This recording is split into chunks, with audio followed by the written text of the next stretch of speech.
Well, cheers. How you do, buckaroos? And how the heck are you? As I try to get that set up, it started quicker than I had anticipated. Let me turn some music on. This is one of those two beers and bullshit videos with the beer whisperer.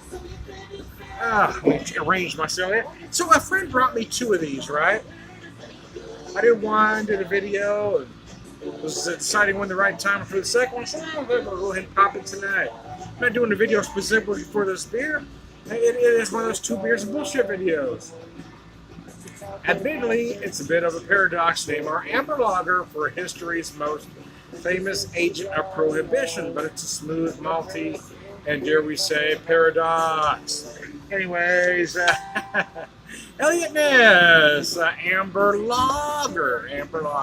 You know, in the early days of craft beer, a lot of brewers weren't doing lagers because it was just easier to do ale. So you saw a lot of amber ales.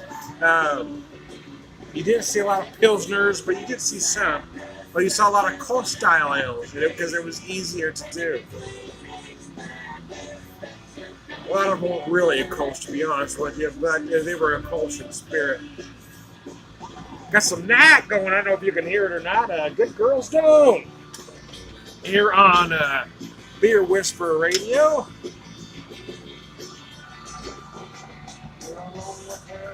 My two beers. Bill shit with the Beer Whisperer. A nice toasted malt nose.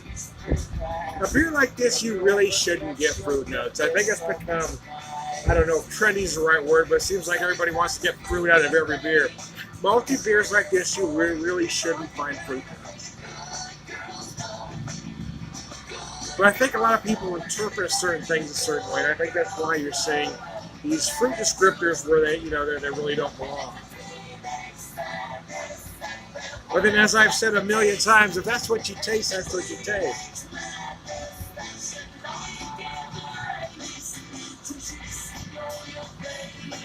I personally get toffee.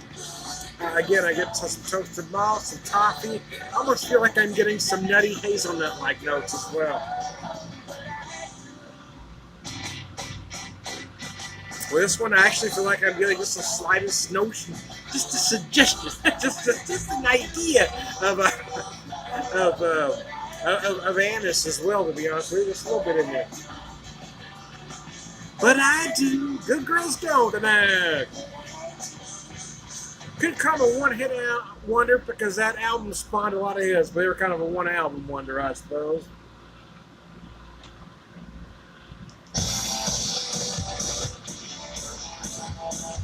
Oh, another great Aerosmith song, by golly. Magic Touch. I love this too. You know what? When I first heard the album, before I was getting airplay, I thought this was a song that was going to be a hit. Instead, it was Ragdoll and Angel. I didn't expect Ragdoll. I kind of expected Angel to be a big power ballad, but this song is so brilliant. I was really surprised it didn't catch on. Doctor, oh, wake me up with a shove. I still don't know the lyrics. I'm gonna knock you off your rocker because I think I'm in love. I tried to get a message to you. Walk the other way. I need your magic touch. Don't you know? Anyway, I digress. Nobody wants to see that, Tom. I can't help it, man. I feel the music.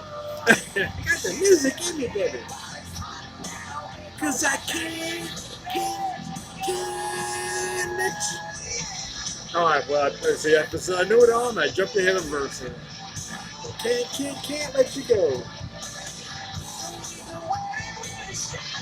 Shotgun, so don't you push me too far. Childhood child, what do you think that you are?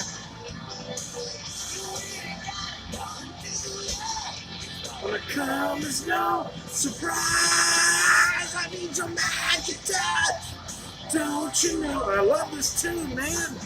Anyway, focus, Tom. Said take me slow. Cause I can't Anyways, this is a damn fine beer. I want to thank my friends Steve and Rachel for bringing it to me. I appreciate it. I have been drinking. Being been so hot, I've really been drinking a lot of Pilsners on Hellas. But yeah, for a change of pace, and then I popped this one tonight.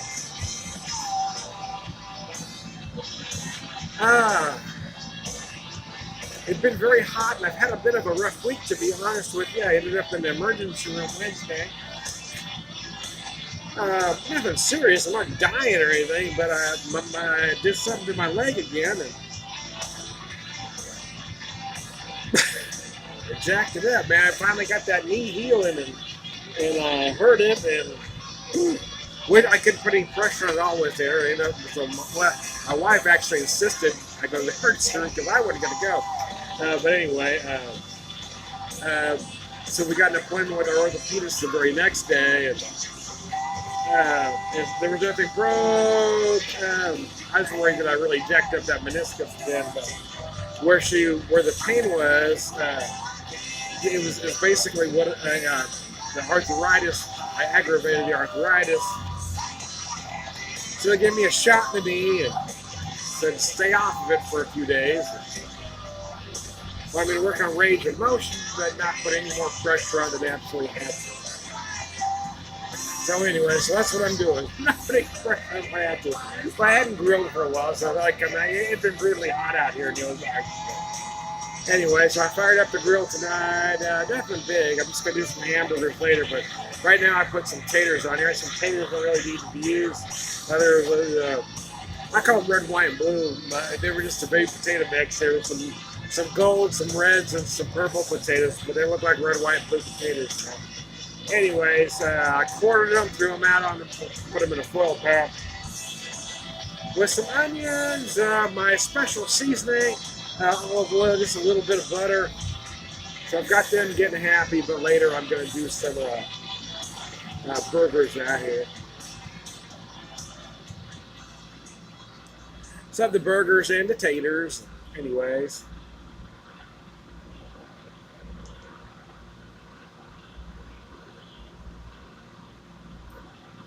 I love that too. Now, excuse me for keep scratching my nose. Part of it's because of itches, part of it's my Tourette's. Sometimes before I realize I'm reaching for my nose, I'm reaching for my nose. Tourette's has really been going nuts so lately. That's why I do that motion there. You see me do a lot. Tourette's. Nice, I digress. I love this glass, my Hungry Hollow glass. This was courtesy of folks down at Hungry Hollow. They've been very good to me out there. It's a great brewery. Wish I could get out there more. They're about an hour and a half from Springfield. I haven't had a chance. When I was working in Arkansas, I would hit them usually on the way home. But now it's just, man, just haven't had a chance.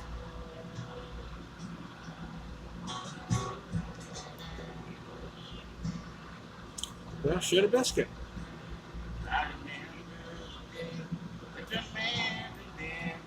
The day the mandolin died, some Red Dirt Rangers. These guys are awesome. If you're not familiar with them, check them out. I mean, Red Dirt Country is what they do. It's kind of country with an edge.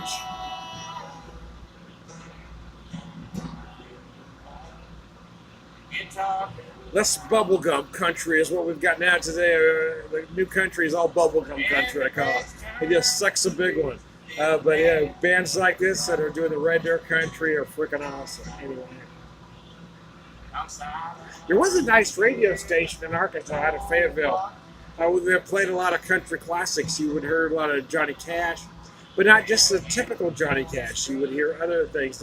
You hear songs other than Folsom Prison Blues, and, Ring of Fire. You might hear Cocaine Blues. You might hear some other things. And they play a lot of Jerry Reed as well.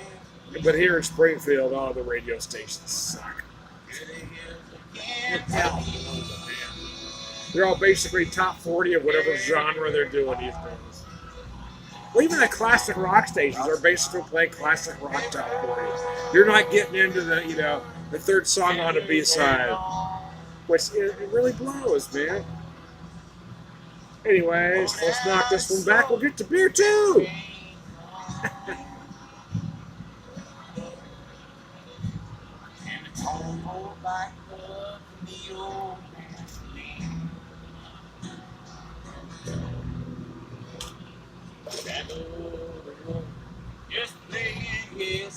Oh, that's a great tune.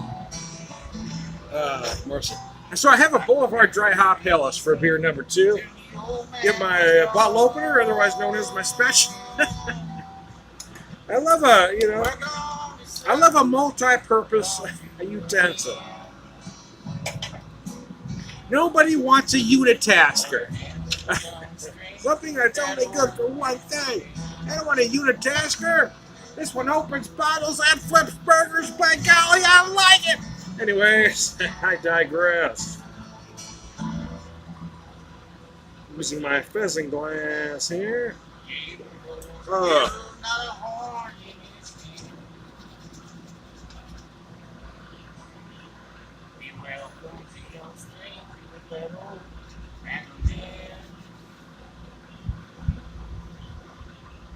All right, let's change props, shall we? There we go. That was almost seamless, Tom. We never noticed. I digress, man.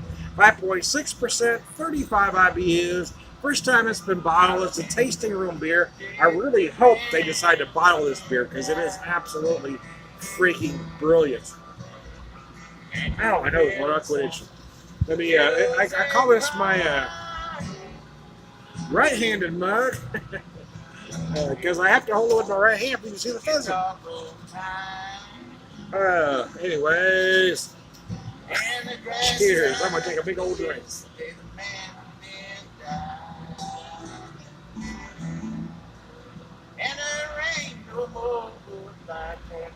Oh,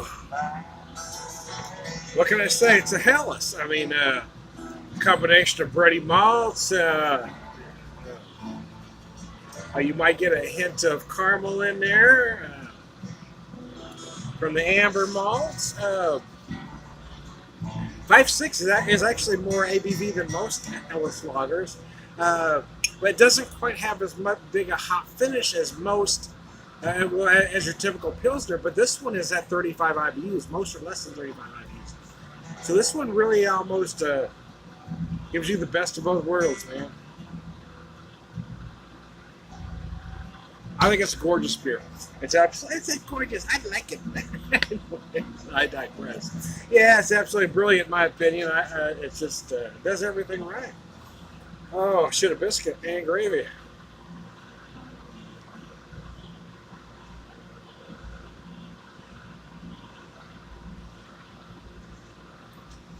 The day the mandolin died.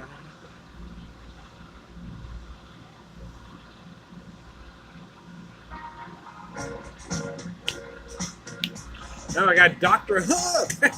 So I go from that to Dr. Hook. That's the kind of mix I got going on. I'm all over the board, man. So was this tell I don't like your taste in music.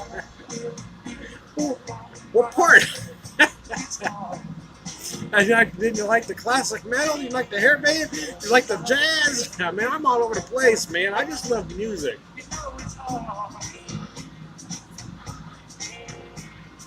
Anyways, I'm gonna flip over because I drink. I don't know. I'm right-handed, man, but somehow I like to drink with my left hand. It's just easier, man.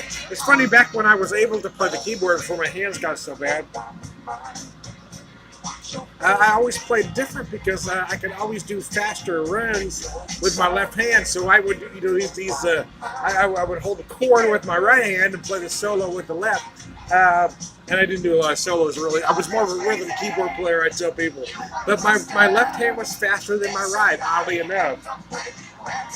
But anyway, not that that matters to anybody. I'm just saying.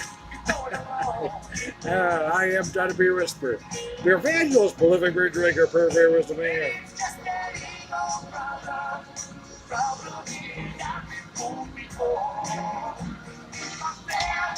Oh, cheese biscuits.